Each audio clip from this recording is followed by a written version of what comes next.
কিরে বান্ধবী, কি অবস্থা? আরে বাস, গ্রুপে আসা মাত্রই দেখা যায় ম্যাক্সিমুম দেখানো শুরু করে দিচ্ছে, কি ব্যাপার? আজকে আমার মাথা অনেক হট, আর তোকে দিব আমি কট। কিরে বান্ধবী ললিতা, তুই আবার ছেলেদের কর দেওয়া শুরু করলি কবে থেকে?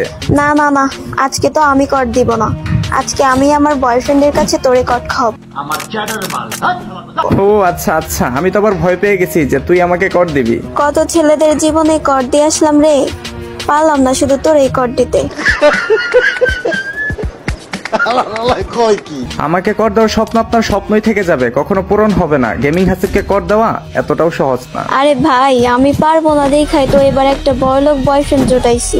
তোর কয়টা বয়ফ্রেন্ড লাগে রে ভাই? 2 দিন পর পর দেখে এক একটা ধরে নিয়ে আসিস আমার গ্রুপে। আমাকে কর দিতে এসে সে নিজেই কট খেয়ে চলে যায়। যে শালারা তোরে কট দিতে পারে নাই তাদের সাথে তো ব্রেকআপ করছে এই জন্যই। বন্ধু জানোস, কালকে রাতে আমি মিনা সার্ভারের 2টা প্লেয়ারের সাথে একাই 1 vs 2 ভার্সেস করছিলাম। কি রে, আমার ছোট ভাই ইনভাইট করতেছে, দাঁড়া আমি আইতাছি, থাক তোরা। কি রে, কি হইছে, কিছু বলবি?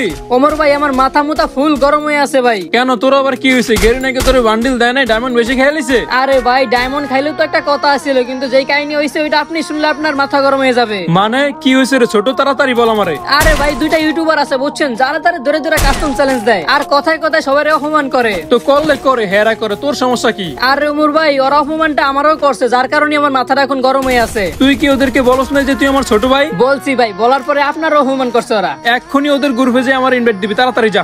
A few moments later. যারা তারা কাস্টম চ্যালেঞ্জ দিয়া কি বুঝাতে চাস তোরা? আরে বেটা, সবাই আমাদের সাথে ভার্সেস করে হাইরা যায়, তাই চ্যালেঞ্জ দেই। তোরা কি হ্যাকার যে তোগুলোকে সবাই হাইরা যায়? তুইও তো অনেকের কাস্টম চ্যালেঞ্জ দেস। বেশি বারিস না বুঝছস, যেদিন কাস্টম